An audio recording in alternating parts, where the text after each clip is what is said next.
Graça e paz, amados.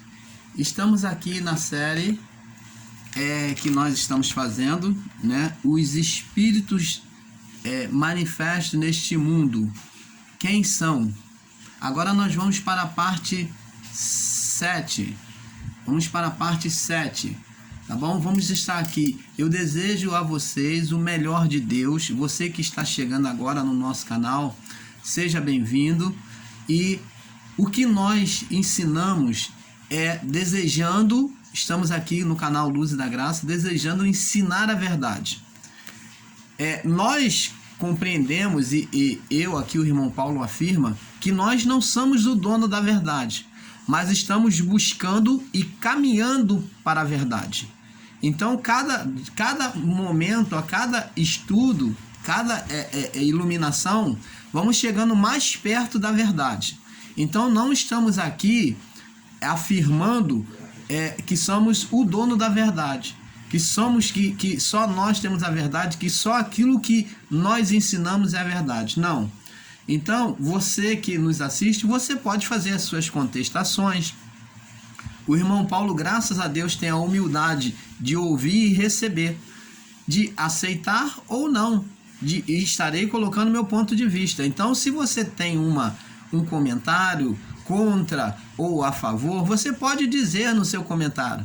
Nós no canal Luz da Graça não temos menor preocupação de sermos refutados, de sermos contrariados no nosso ensino. Mas nós buscamos respeitar tanto você que discorda na sua opinião, porque a opinião é livre para todos. E desde o momento que o irmão Paulo cria um canal e ele ensina coisas no canal, então ele tem que ter a consciência de que vai haver refutações. Nem todo mundo é obrigado a concordar com o irmão Paulo. Então eu tenho essa consciência. Se você chegar no meu canal, no nosso canal aqui, e refutar ou considerar ridículos os nossos ensinos ou até herético, entendeu? Eu vou respeitar a sua opinião e vou buscar estudar dentro daquilo que você me pauta no estudo. Entendeu? Eu não vou tomar os ensinos que nós passamos como verdade absoluta. Então, amados, temos que ter esse entendimento, temos que ter essa educação, temos que ter essa moral, essa índole de respeito para com o próximo, que é um dos fundamentos da base de salvação que Deus instituiu nos mandamentos para aquele povo. E Deus, para nós, o reino dele só terá brilho em nossa vida quando entendermos esse fundamento. Amor a Deus e amor ao próximo. E amor significa respeito. Ainda que você discorde de mim, eu terei respeito para com você. Eu jamais desacatarei ou estarei bravio com você por causa da sua oposição. Você está entendendo, amado? Então seja bem-vindo no canal. O canal Luz da Graça está aqui de coração aberto. Não estou aqui para defender o entendimento dos ensinadores em graça, apesar de estarmos em graça também, mas estou aqui para defender a verdade da palavra, tá bom? Então vocês observam que em alguns pontos nós divergimos com alguns ensinamentos em graça, tá? Vamos prosseguir aqui. Os espíritos manifestos neste mundo, quem são? Parte 7, tá? Então, amados, nós falamos aqui que Jesus, ele criou um reino. E ele já havia profetizado lá no livro de Jeremias, né, no capítulo 23 ou 26, parece. Então, ele já havia profetizado, tanto em Jeremias, pelo profeta Jeremias, como ao profeta Ezequiel, que faria um novo reino, que retiraria o pecado do meio daquele povo, criaria um novo povo, que ele não mais iria prosseguir com um propósito de obra por meio do povo de Israel, mas agora ele faria um só povo e ali ele estabeleceria o seu nome e não mais haveria condenação. Ele diz: não mais me lembrarei dos vossos pecados. Então o reino seria para sempre. Então, demos nos vídeos anteriores várias referências, e agora temos que entender que o reino agora é estabelecido a qual Isaías e Jeremias profetizaram, tanto Isaías, Jeremias como Ezequiel profetizaram sobre o reino de Cristo. Então agora esse reino agora se referia ao reinado de Cristo. Há um reino agora não mais onde não mais prevaleceria o físico, mas sim o espiritual. Por quê? Porque o físico, o reino físico de Deus, ele foi corrompido pelo pecado do homem.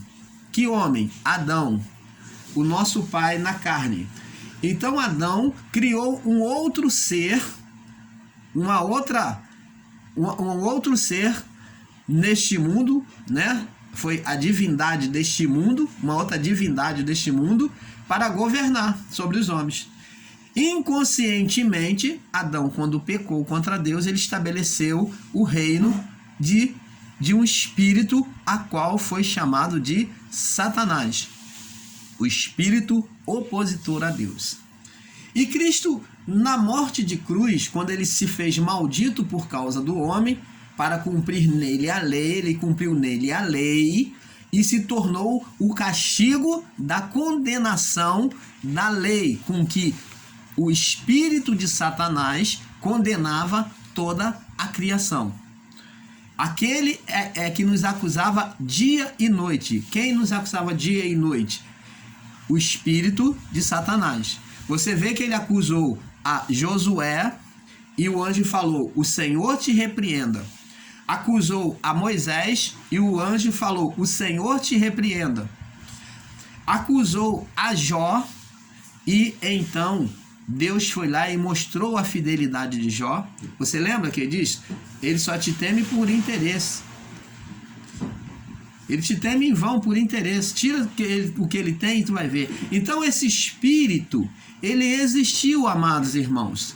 Diferente de muitos ensinadores em graça que diz que não existiu o Satanás, o canal Luz da Graça vem aqui afirmar que esse espírito existiu como ser, sim. Mas não como ser de cauda, como ser de chifre, como ser de asa. Até porque Satanás ele não foi criado com asas. Ele foi criado apenas como espírito.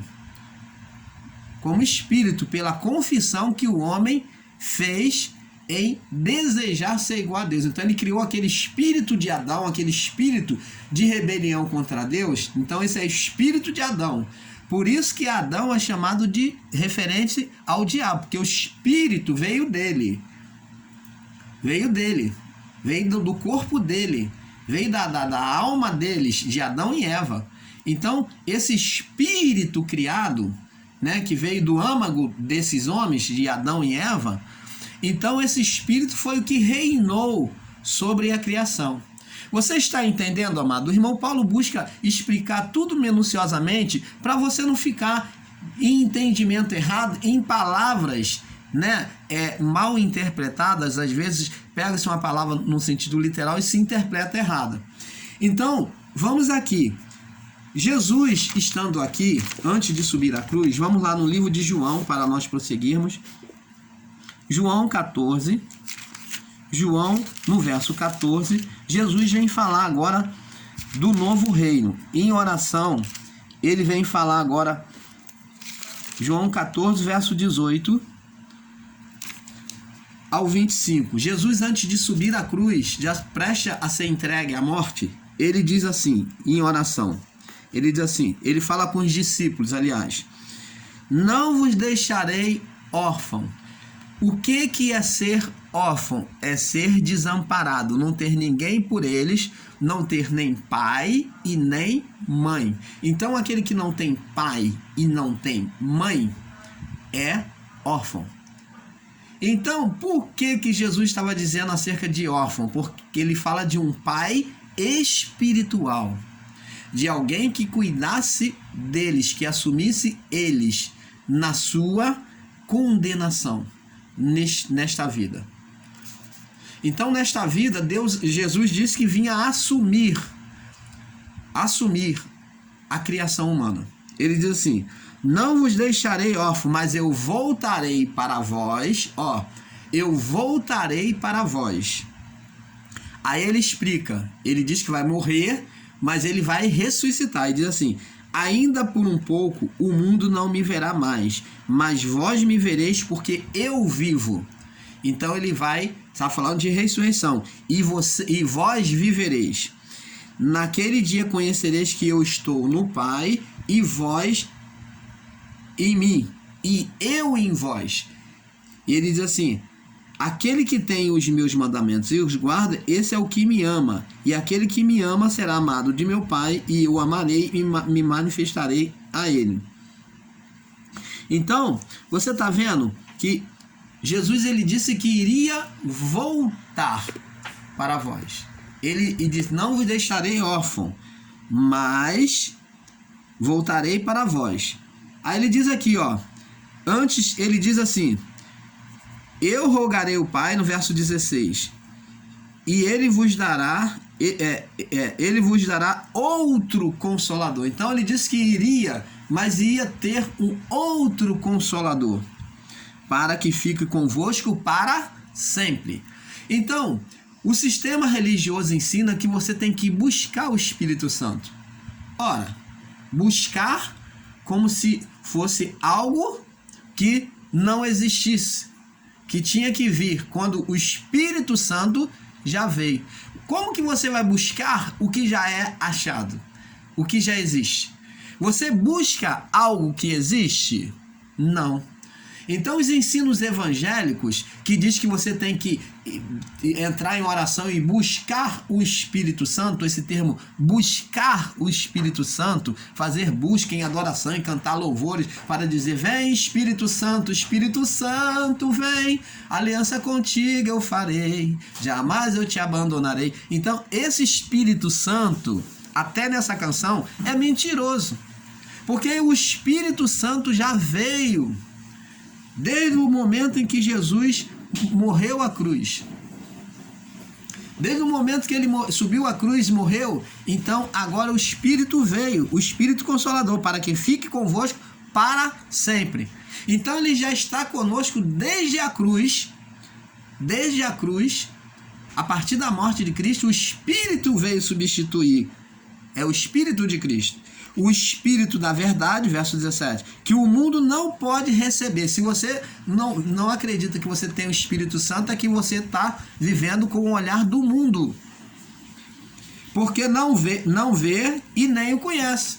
Se você, meu amado, minha amada, do meio evangélico, diz que tem que buscar o Espírito Santo, você não vê o Espírito Santo na sua vida, você não reconhece que ele está contigo todos os dias, então você está vivendo no espírito do mundo e não no Espírito de Deus.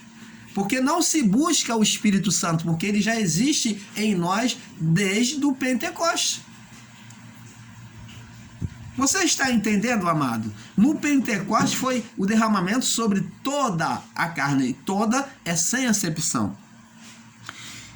E diz: porque habita, não pode ver porque e nem o conhece, mas vós conheceis, porque habita convosco e estará diretamente em vós.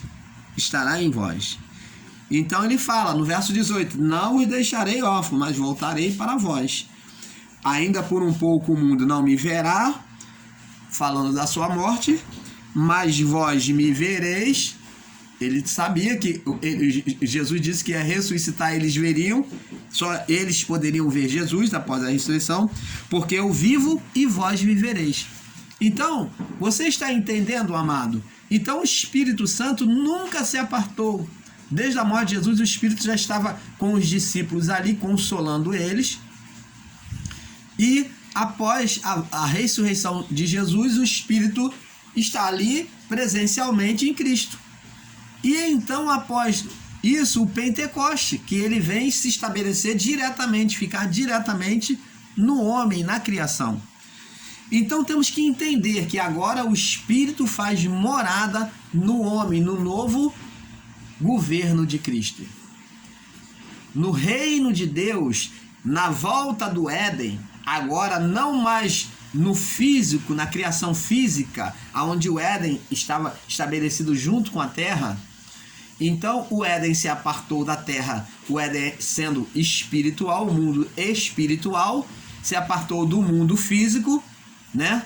E agora, então, Cristo vem estabelecer o reino, agora não mais no físico, na criação física, mas no espiritual. Ele usa esse corpo físico do homem, né?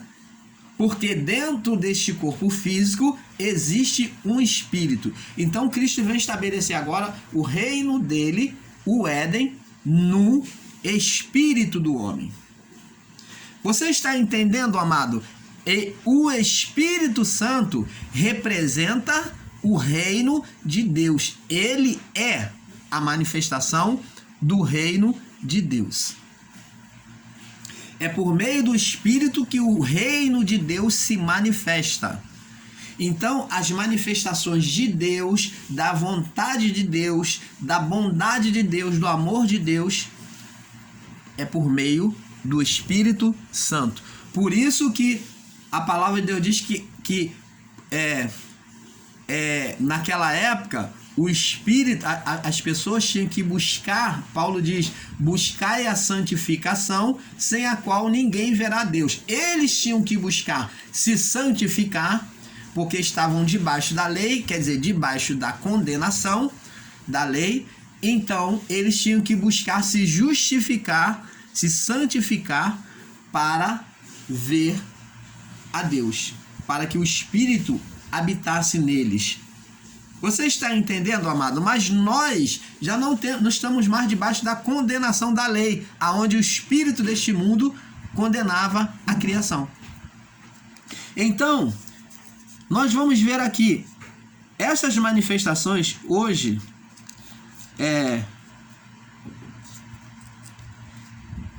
Então, o Espírito Santo se manifesta hoje, né? Nos nossos dias, né? E agora nós vamos ver aqui no livro de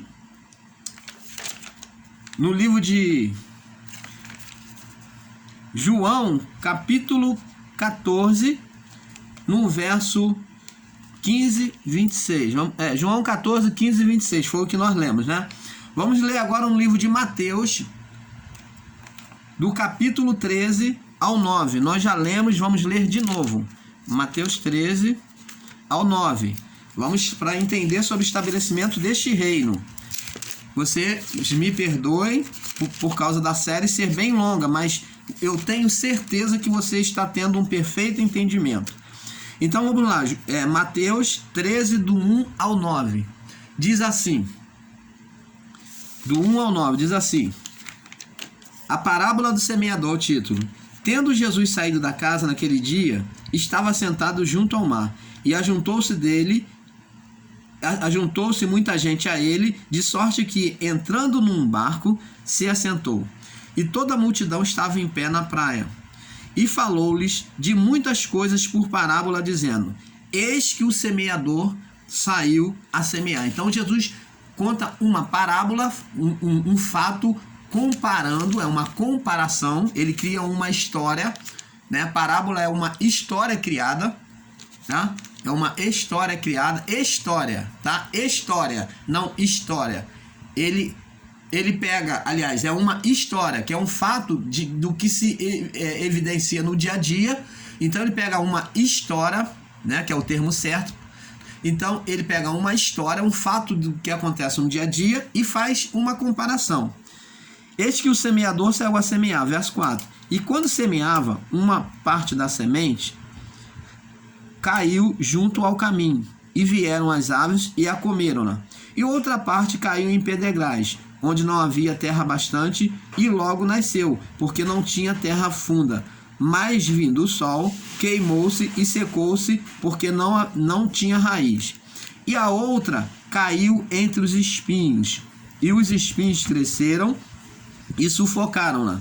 E outra caiu em uma boa terra, e deu muito fruto, um a 100, outro a 60 e outro a 30. Quem tem ouvidos para ouvir, ouça. Então preste atenção, Jesus agora está fazendo uma parábola, uma comparação, dizendo sobre parábola da semente, do semeador. Aonde o semeador ele joga a semente. Quem é esse semeador que está sendo comparado? É Cristo. Essa semente é o Evangelho. E quem é essa terra? Quem é essa terra? A semente é a palavra, é o Evangelho. E quem é essa terra? Essa terra, essa boa terra, é chamada de boa terra. Por quê? A boa terra, porque é aquela terra que foi preparada, debulhada, que é mexida, revirada, tirado todos as pedras. Então a terra foi preparada, ela foi debulhada primeiro, preparada e foi regada. Ou melhor, ela foi preparada, debulhada, ela foi adubada, que é o mais importante, ela foi adubada, enxertada, e ela então foi regada, molhada. Então essa terra representa o coração do homem. Fala da obra de Deus desde o início da criação até o povo de Israel, aonde você vê todo o processo de Deus lidando com o povo, preparando, né, tirando as impurezas da terra, que são justamente o que? As rebeliões, as contendas do meio do povo. Tudo isso representa o trabalho de Deus sobre a terra, sobre a natureza humana. O homem foi formado do pó da terra. Então essa terra aqui representa agora o homem. Essa parábola representa Deus trabalhando sobre o coração do homem, sobre a natureza do homem.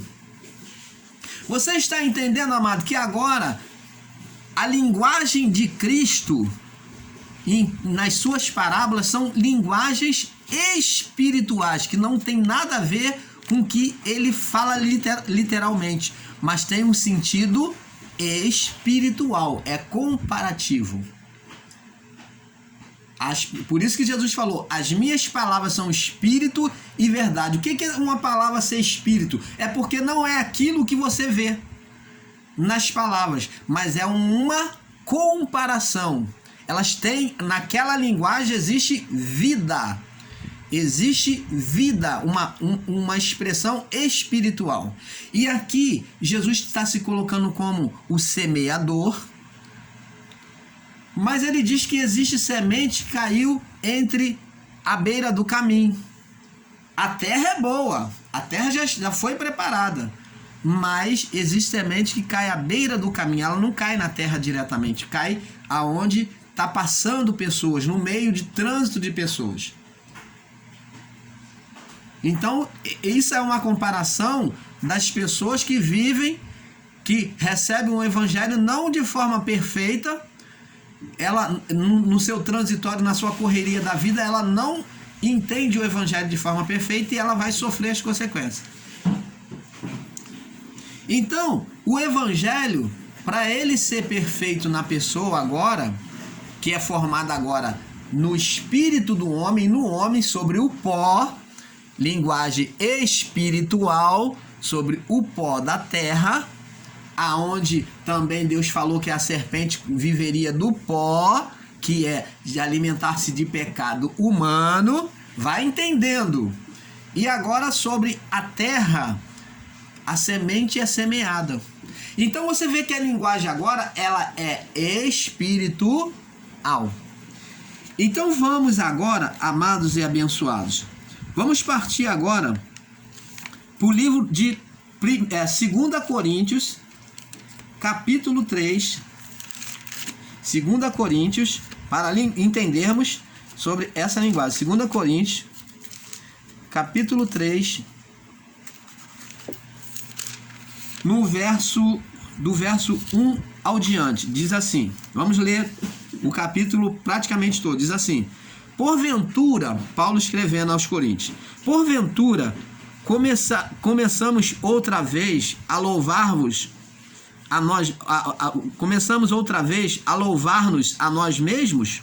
Ou necessitamos que alguns, como alguns, de carta de recomendação para vós ou de recomendação de vós. Verso 2. Vós sois a nossa carta, escrita em nossos corações, conhecida e lida por todos os homens.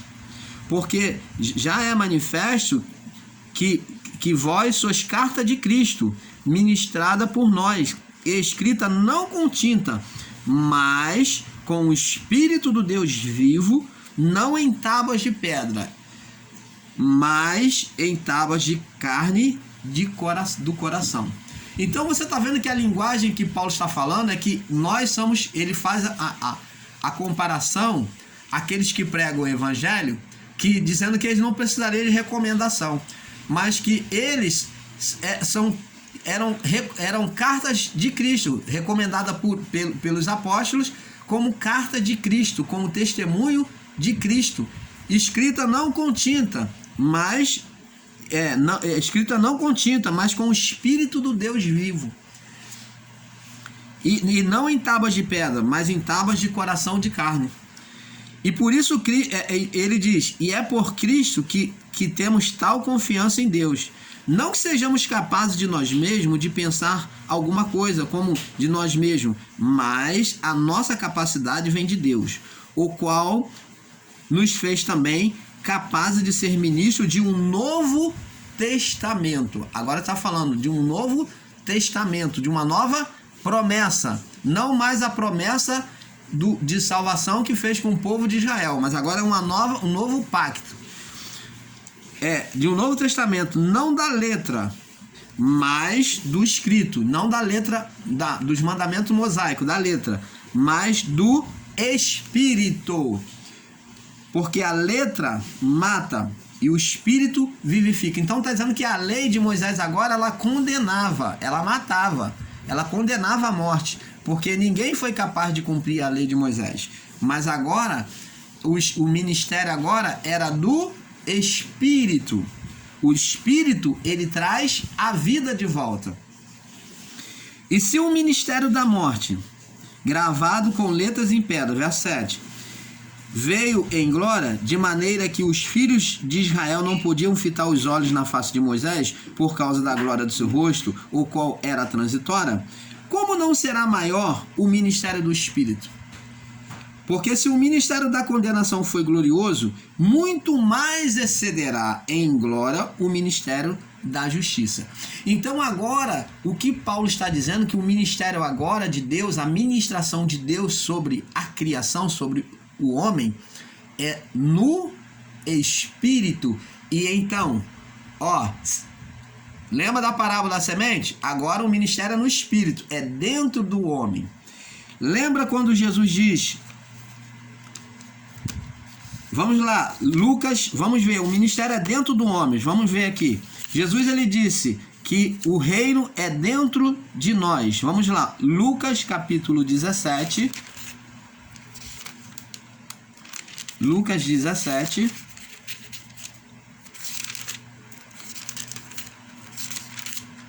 Lucas capítulo 17, no verso 21 ao 23, diz assim: e nem dirão, ei-lo aqui ou ei-lo ali. Vamos ler do verso 20 para melhor compreensão. E interrogado pelos fariseus sobre quando havia de vir o reino de Deus, respondeu-lhe e disse: o reino de Deus não vem com aparência exterior. O reino de Deus não vem com a aparência dos olhos. E ele disse, mas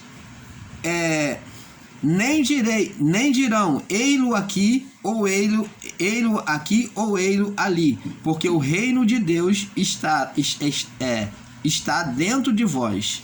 Então, vemos aqui que o reino agora é dentro do homem. Então, não é no corpo físico, mas dentro do corpo físico. O que reside dentro do corpo físico? O espírito do homem. Então agora o Espírito de Deus vem se unir ao Espírito do homem, formando os dois um, né? E aqui operar no Espírito. em educar, em disciplinar, em se mostrar, para se mostrar ao homem. Mas, irmão Paulo, mas espírito não peca? Espírito peca? Não. O espírito não peca. Mas o espírito humano, a vida, a essência de Deus no homem, que é o espírito que já vem de Deus, esse está subordinado também à carne. Esse está subordinado também à carne. Quem peca, quem pratica o pecado é a carne. O espírito não peca. Quem pratica o pecado é a carne. Mas o espírito, ele é subordinado à carne, à vontade, aos prazeres da carne, às concupiscências da carne.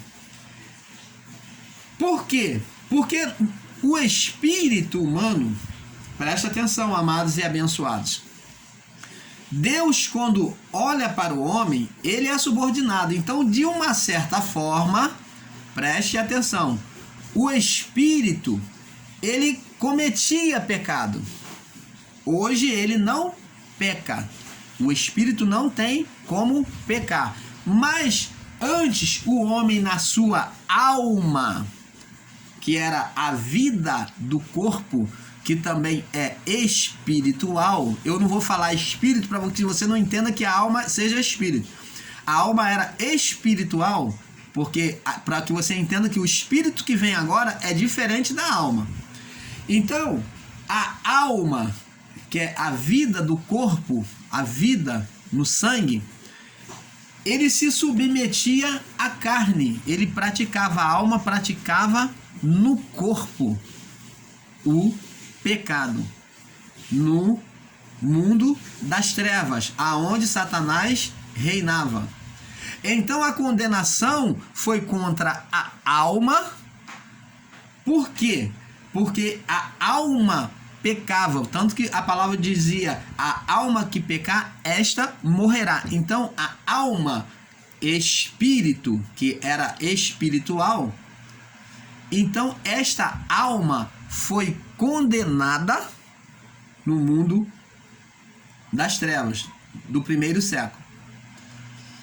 Então, neste mundo de Adão até o juízo, as almas foram condenadas. Por quê? Porque não havia o espírito. A alma foi condenada no juízo e ao nascimento agora, a partir do juízo, Deus agora traz espírito sobre a carne. Então é a vida no corpo, diferente da alma, porque a alma foi condenada, ela pecava, e o espírito, ainda que cometa o pecado na carne, preste atenção, o espírito procedeu de Deus, ele já vem de Deus, sujeito às leis de Deus. E ele, em Cristo, não sofre condenação. Por quê? Porque, como Deus, Jesus falou para Filipe, Filipe, quem vê a mim, vê o Pai. Então, no espírito que veio de Deus, no espírito humano que veio de Deus, Deus olhava, ele olha e vê em nós Cristo. O mesmo que Deus fez com ele, ele fez conosco. Ele faz a transparência da sua imagem quando Deus nos vê. Então, no espírito não há condenação. Por isso que Paulo disse: nenhuma condenação há para os que estão em Cristo Jesus, que não andam segundo a carne, mas segundo a lei do Espírito. Então, preste atenção. No Espírito não há condenação. Temos que entender esse princípio. Então, Cristo agora faz uma transparência por meio dele, no seu reino, e ele envolve a nossa vida, o nosso espírito vem revestido do Espírito de Deus, e somos aceitos como filhos de Deus, como participante do reino celestial.